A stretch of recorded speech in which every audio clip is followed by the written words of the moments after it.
All exam tricks के इस platform पे एक बार फिर से स्वागत है दोस्तों आपका। दोस्तों लास्ट क्लास में हम लोग लेबर लॉ को स्टार्ट किए थे दोस्तों, और स्टार्ट करने के साथ हम लोग बेसिक टर्म्स को समझने की कोशिश किए थे। तो दोस्तों आज अगले लेक्चर पे जाने से पहले कुछ इसके बेसिक पार्ट्स को फिर से दोबारा रिवाइज करके आगे बढ़ते हैं। तो स्टार्ट करते हैं।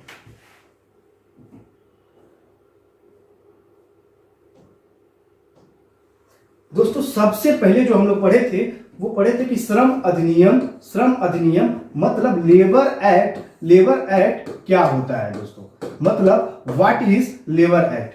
तो लेबर एक्ट को अगर हम समझने की कोशिश करते हैं दोस्तों तो हम पाते हैं एक्ट रिलेटेड टू लेजिस्लेशन। अब देखिए इसका मतलब क्या है दोस्तों, कि ये कहता है कि जो लेबर एक्ट है उसका संबंध विधान से होता है। तो विधान क्या होता है दोस्तों, अगर विधान की हम बात करेंगे तो विधान का अर्थ इंग्लिश में लेजिस्लेशन होता है दोस्तों, मतलब labour act is related to legislation. तो आगे बढ़ते हैं दोस्तों इस टर्म्स के बाद।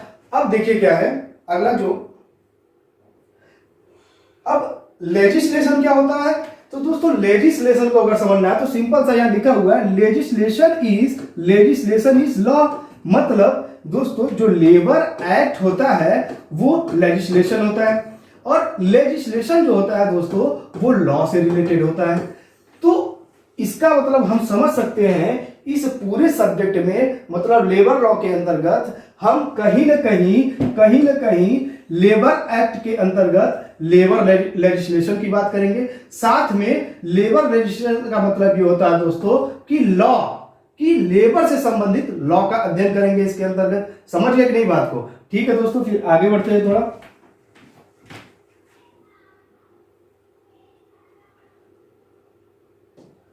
अब देखिए दोस्तों कि इस लेबर लॉ की जरूरत क्या थी सर दोस्तों।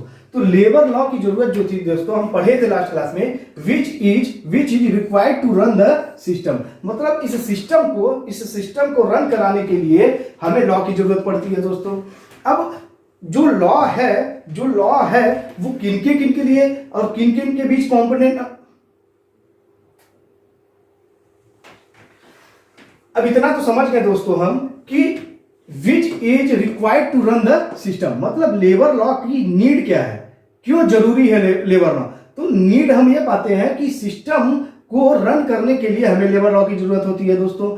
अब देखिए कि लेबर लॉ अगर हमें पढ़ना है और सिस्टम की अगर बात करेंगे तो सिस्टम के अंतर्गत कौन कौन से कंपोनेंट होते हैं दोस्तों, कि सिस्टम के कौन कौन से कंपोनेंट होते हैं जो लेबर लॉ के लिए आवश्यक होते हैं दोस्तों। तो हम देखते हैं सबसे पहला कंपोनेंट पाते हैं हम गवर्नमेंट। दूसरा कंपोनेंट है दोस्तों व्यक्ति और नागरिक। दोस्तों जो व्यक्ति होता है उसे इंग्लिश में पर्सन कहते हैं दोस्तों। और वही जो नागरिक होता है उसे सिटीजन कहते हैं दोस्तों।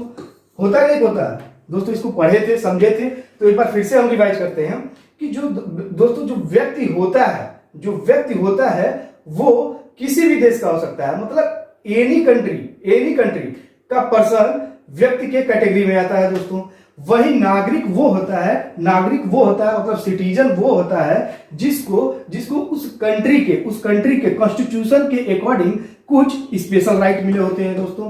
क्या मिले होते हैं? स्पेशल राइट मिले होते हैं दोस्तों। मतलब व्यक्ति किसी भी देश का हो सकता है, चाहे वो इंडिया का हो चाहे किसी दूसरे देश का हो, लेकिन नागरिक वो व्यक्ति होता है जिसे उस देश के कॉन्स्टिट्यूशन के अकॉर्डिंग कुछ स्पेशल राइट्स मिले होते हैं दोस्तों। जैसे अपने कॉन्स्टिट्यूशन के अंतर्गत आर्टिकल 15, 16, 19, 29 एंड 30 ये केवल और केवल इंडिया के सिटीजन को मिला हुआ है दोस्तों। मतलब इतनी बात को तो समझ लिए, ये छोटी बात समझ में आई कि नहीं समझ में आई। अब देखिए दोस्तों जो अगला कॉन्सेप्ट है उसको समझने की कोशिश करते हैं दोस्तों। अब पूरे लेबर लॉ के अंतर्गत दोस्तों हम दो टर्म्स बहुत ज्यादा पाएंगे, एक नियोजक, दूसरा कर्मकार। अब देखिए दोस्तों, अब लोगों को कंफ्यूजन हो रहा था दोस्तों कि नियोजक क्या होता है और कर्मकार क्या होता है। तो दोस्तों इस शब्द को अब समझने की कोशिश करेंगे दोस्तों। जो नियोजक होता है वो एम्प्लॉयर होता है, जो नियोजक होता है वो एम्प्लॉयर होता है। जैसे अंबानी जी, समझे नहीं समझे दोस्तों कि अंबानी जी क्या है इस देश में, एक एम्प्लॉयर है, मतलब कहीं ना कहीं जो किसी इंडस्ट्री को इस्टेब्लिश कर रहा है, कहीं ना कहीं जो किसी इंडस्ट्री को इस्टेब्लिश कर रहा है वो एम्प्लॉयर के कैटेगरी में आ रहा है कि नहीं आ रहा है। ठीक है, अब आगे देखते हैं दोस्तों। कर्मचारी हिंदी वाले तो आसानी से समझ लेंगे, लेकिन इंग्लिश वालों को दिक्कत हो रहा था। तो दोस्तों इस शब्द को समझने की कोशिश करें कि एम्प्लॉय जो होता है उसी को कर्मचारी कहा जाता है। जो कर्मचारी होता है दोस्तों उसी को कर्मकार कहा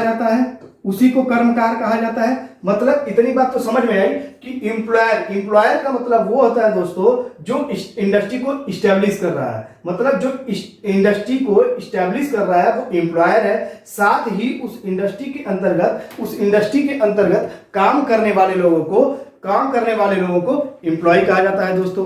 तो हम पाते क्या है कि एक रिलेशन पाते हैं इस सब्जेक्ट में दोस्तों,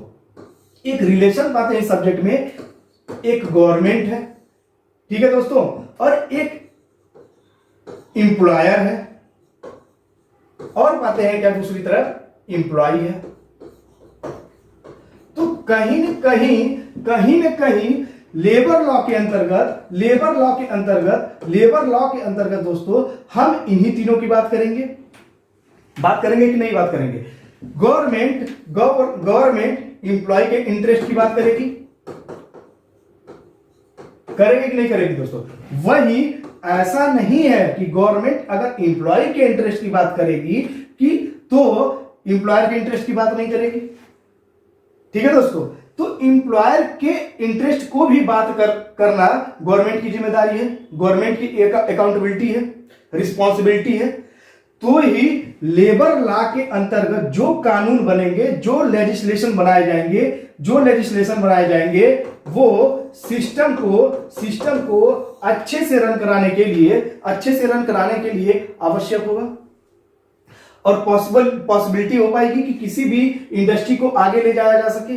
तो दोस्तों हम पाते हैं कि अगर इन तीनों का रिलेशन पॉजिटिव रोल लिए होता है तो हम निश्चित तौर पे इंडस्ट्री को आगे ले जा सकते हैं दोस्तों। तो इस बात को हम समझने की कोशिश करते हैं कि लेबर लॉ के अंतर्गत हम 3 मेन कंपोनेंट पाते हैं दोस्तों। एक होता है दोस्तों गवर्नमेंट, जो लेजिस्लेशन का काम करेगी। आगे समझेंगे, हम आगे समझाए थे कि गवर्नमेंट क्या होता है, अभी इसको समझाएंगे आगे। लेकिन दोस्तों यहां समझने की कोशिश करेंगे कि लेबर लॉ के अंतर्गत हम 3 मेन कंपोनेंट पाते हैं। पहला कंपोनेंट जो है वो है गवर्नमेंट, ठीक है। First component is government, second one is employer and third one is employee. इन तीनों के रिलेशन को हम लेबर लॉ के अंतर्गत समझने की कोशिश करेंगे दोस्तों। और इन तीनों के रिलेशन के बिहाफ पे हम उस इंडस्ट्री के ग्रोथ के बारे में समझेंगे दोस्तों।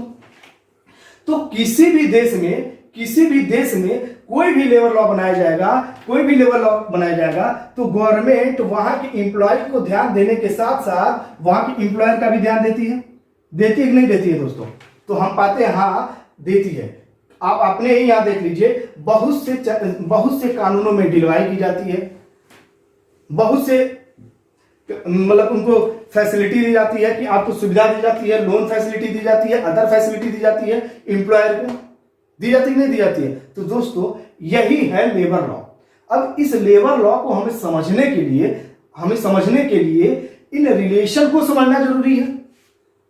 तो इन रिलेशन को जब हम समझेंगे तभी हम अच्छे से लेबर लॉ को समझ पाएंगे। अब देखिए दोस्तों होता क्या है कि जो एम्प्लॉयर होता है वो एम्प्लॉय पे डिपेंड है कि नहीं है, और जो एम्प्लॉय है वो एम्प्लॉयर पे डिपेंड है कि नहीं है।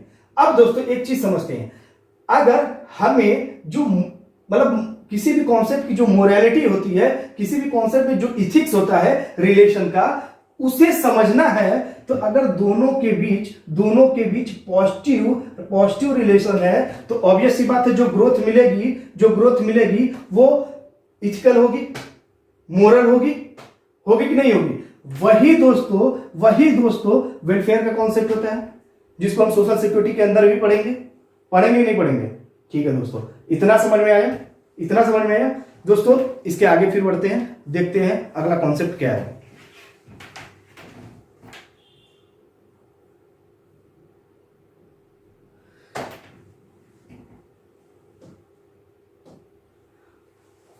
फ्रेंड्स, अभी तक हमने गवर्नमेंट को समझा नहीं था। अब हम गवर्नमेंट को समझेंगे दोस्तों। गवर्नमेंट्स के ये तीन कंपोनेंट होते हैं। First one legislature, second one executive और थर्ड वन इज जुडिशरी। मतलब गवर्नमेंट के अंतर्गत तीन कंपोनेंट होते हैं जिसमें सबसे पहला होता है legislature, second one executive and third one is judiciary. दोस्तों, इनको डिवाइड इनके वर्क के तरीके के आधार पर किया गया है कि हाउ दे परफॉर्म, इसके अकॉर्डिंग इनको डिवाइड करने का कोशिश किया गया है। तो दोस्तों, सबका अलग अलग वर्क है। तो क्या वर्क है उसको समझने की कोशिश करेंगे दोस्तों। तो देखते हैं दोस्तों, जो लेजिस्लेचर है उसका वर्क लॉ को बनाना है दोस्तों। ठीक है, जो लेजिस्लेचर होता है उसका वर्क होता है लॉ को बनाना। वही एग्जीक्यूटिव का कार्य होता है जो लॉ बनाया गया है उसको इन्फोर्स करना। मतलब लेजिस्लेचर लॉ को बनाएगी और वही जो कार्यपालिका या एग्जीक्यूटिव होगी वो उस लॉ को इन्फोर्स करेगी दोस्तों। अब देखिए कि कोई लॉ वेलफेयर के कॉन्सेप्ट के अकॉर्डिंग है या नहीं है, कॉन्स्टिट्यूशन के अकॉर्डिंग है या नहीं है, इसको रिव्यू करने का जो पावर होता है वो दोस्तों जुडिशरी के पास होती है। जैसे अपने यहां सुप्रीम कोर्ट है, हाई कोर्ट है दोस्तों।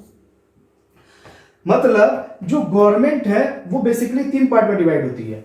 First one is legislature, second one is executive and third one is judiciary.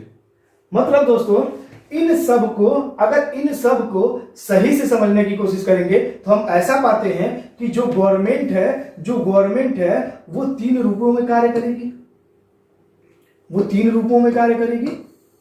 इतना तो आप लोग समझ गए होंगे। आगे बढ़ा जाए। ठीक है दोस्तों, आगे बढ़ते हैं।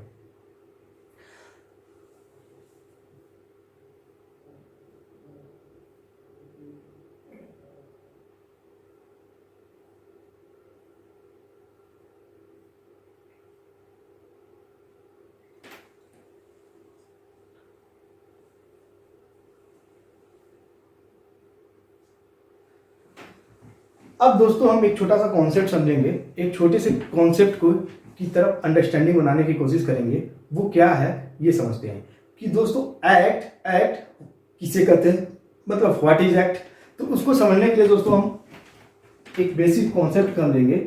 कोई भी एक्ट जब स्टार्ट होता है बनना,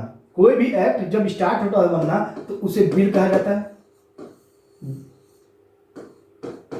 बिल को लोकसभा, राज्यसभा, मतलब लोकसभा एवं Rajya Sabha, lower house and upper house के अंतर्गत रखा जाता है दोस्तों, पुट किया जाता है वहां। अब वहां से रखने के बाद अगर प्रेसिडेंट उस बिल पे साइन कर देता है तो दोस्तों वो एक्ट में कन्वर्ट हो जाता है। अब देखिए दोस्तों, हम आपको लास्ट क्लास में बताए थे दोस्तों, और आप पॉलिटी के क्लास में पढ़े होंगे, Lok Sabha plus Rajya Sabha plus president is equal to parliament. होगा कि नहीं दोस्तों। मतलब कोई भी बिल जिसको पुट किया जाता है लोकसभा या राज्यसभा में और प्रेसिडेंट के द्वारा प्रेसिडेंट के द्वारा जब उसे रेक्टिफाई कर दिया जाता है या उसको साइन कर दिया जाता है, उसके बाद वो एक्ट में कन्वर्ट हो जाता है। मतलब पार्लियामेंट के एक्सेप्टेशन के बाद वो बिल एक्ट में कन्वर्ट हो जाता है। समझ में आया नहीं दोस्तों? तो बिल और एक्ट का अंतर आप समझ गए होंगे, क्या डिफरेंस है बेसिक इन दोनों टर्म्स में। समझ गए नहीं दोस्तों?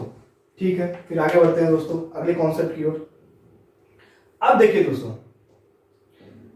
एक छोटा सा कॉन्सेप्ट और हिंदी में समझने की कोशिश किए थे उस टाइम, था क्या कि सोशल एक्ट और लेबर एक्ट। वो कॉन्सेप्ट क्या थे? सोशल एक्ट और labour act. Generally acts are two types. First one is social act and second one is labour act. Social act is related to social problem, है कि नहीं दोस्तों? And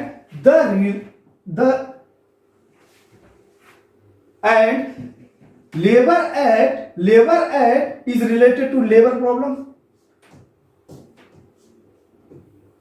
होगा कि नहीं होगा दोस्तों?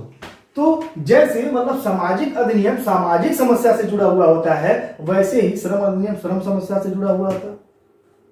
इस बात को समझ में आया कि नहीं दोस्तों? चलिए दोस्तों आगे बढ़ते हैं।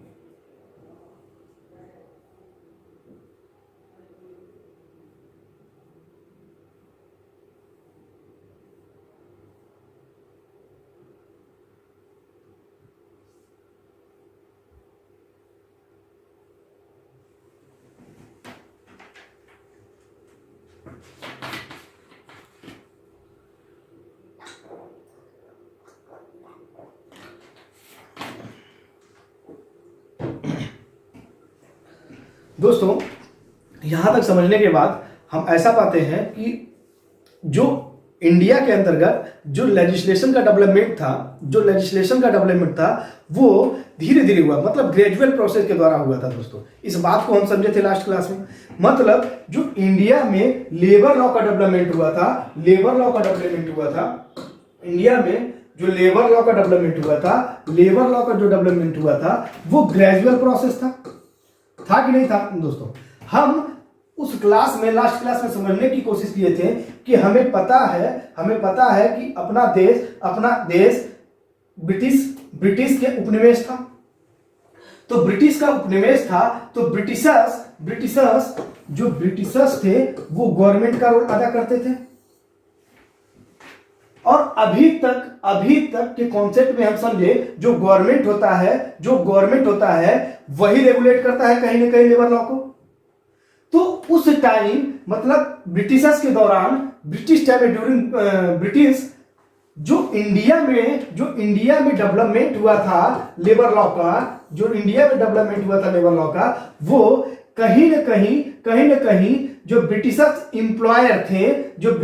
इंप्लॉयर थे उनके इंटरेस्ट को ध्यान में रखेगा, उनको प्रायोरिटी देगा कि नहीं देगा? कि मतलब जो भी लेबर लॉ ब्रिटिश काल में ब्रिटिश एरा में इंडिया में बने थे वो ब्रिटिशर्स इंप्लॉयर के इंटरेस्ट की बात करेंगे। होगा कि नहीं होगा दोस्तों? तो जो ब्रिटिशर्स इंप्लॉयर जो भी होंगे वो अपने प्रॉफिट को मैक्सिमाइज करने की बात करते हैं, और वो मैक्सिमाइजेशन तभी पॉसिबल होगा जब इंडिया के लेबर को बेहतर सुविधाएं नहीं दी जाए। लास्ट में दोस्तों हम लोग समझे थे कि लेबर लॉ को बनाते समय, जब लेबर लॉ को डेवलप किया जाता है, उस समय किन बातों को दिमाग में रखा जाता है लेबर लॉ को बनाते समय। उनमें हम पाते हैं कि इंडियन कॉन्स्टिट्यूशन का हेल्प लिया गया, ILO के कन्वेंशन का हेल्प लिया गया, और डिफरेंट टाइप के जो रिकमेंडेशन थे कमेटियों का उनको भी कंसीडर किया गया। साथ में विभिन्न प्रकार के डिफरेंट टाइप के जो 5 ईयर प्लान इंडिया में डेवलप किए गए थे उनके हेल्प से इस लेबर लॉ को डेवलप किया गया। दोस्तों इन्हीं सब के बिहाफ पे जो इंडिया में लेबर लॉ डेवलप हुआ उसको वेलफेयर के कॉन्सेप्ट की ओर ले जाने का प्रयास किया गया। समझे नहीं समझे दोस्तों? तो इन्हीं सब चीजों को समझ के हम आगे बढ़े थे। और आगे जब बढ़ते हैं दोस्तों तो हम पाते हैं कि अपने इंडिया में लेबर लॉ की दो कैटेगरी है, कि मतलब इंडिया में टू कैटेगरी है लेबर लॉज की। एक ऐसी कैटेगरी जिस पे सेंट्रल गवर्नमेंट कानून बनाती है, मतलब एक पे रूल्स और रेगुलेशन बनाने का अधिकार सेंट्रल गवर्नमेंट को है। वही दूसरी तरफ पाते हैं कि कुछ ऐसे लेबर एक्ट हैं जिन पे रूल्स रेगुलेशन या जिन पे लॉ बनाने की रिस्पॉन्सिबिलिटी कहीं न कहीं स्टेट गवर्नमेंट को दी गई है दोस्तों। तो हम इनको जब एनालिसिस करते हैं तो हम पाते हैं अपने इंडिया में लगभग 51 ऐसे लेबर एक्ट हैं जिन पे लॉ बनाने की रिस्पॉन्सिबिलिटी सेंट्रल गवर्नमेंट की होती है। वहीं 200 लगभग 200 एक्ट ऐसे हैं जिन पे लॉ बनाने की रिस्पॉन्सिबिलिटी स्टेट गवर्नमेंट को दिया गया है दोस्तों। अब बात को समझना दोस्तों, एक छोटी सी कॉन्सेप्ट को समझिए दोस्तों कि इंडिया में जो लॉ बनाने का कॉन्सेप्ट है दो पार्ट में डिवाइड है। एक पे सेंट्रल गवर्नमेंट बना रही है कि लॉ फॉर्मेशन का जो कॉन्सेप्ट है वो दो पार्ट में डिवाइड है, एक सेंट्रल गवर्नमेंट और एक स्टेट गवर्नमेंट बना रही है। मतलब दोनों स्टेट गवर्नमेंट और सेंट्रल गवर्नमेंट दोनों को अधिकार है कानून बनाने का। तो दोस्तों अपने संविधान में, अपने कॉन्स्टिट्यूशन में एक प्रोविजन है कॉन्करेंट लिस्ट का, है कि नहीं, समवर्ती सूची का। समवर्ती सूची वो सूची होती है, कॉन्करेंट लिस्ट वो लिस्ट होती है जिस पे लॉ बनाने का अधिकार सेंट्रल गवर्नमेंट के साथ साथ स्टेट गवर्नमेंट का ही भी होता है।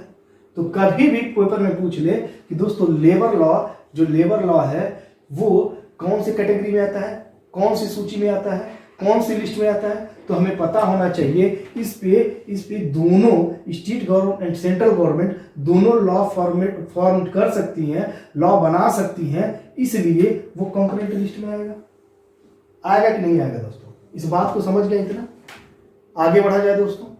चलिए आगे बढ़ते हैं दोस्तों। सबसे लास्ट में हम इसको समझने का कोशिश किए थे। हम कहे थे कि दोस्तों जो इतने सारे लॉज बन गए हैं वो बहुत कॉम्प्लेक्स हो गए। उस कॉम्प्लेक्सिटी को कम करने के लिए, सिंप्लीफाई करने के लिए इस जो एक रिफॉर्म्स बिल लाया गया गवर्नमेंट के द्वारा, रिफॉर्म्स बिल लाया गया जिसको लेबर रिफॉर्म्स बिल कहा जाता है। और दोस्तों इसके अंतर्गत जो लॉज हैं उनको 4 कैटेगरी में डिवाइड किया गया है: wage code, industrial relation code, social security code एवं इंडस्ट्रियल सेफ्टी वेलफेयर कोड। इन 4 पार्ट में उसको डिवाइड किया गया।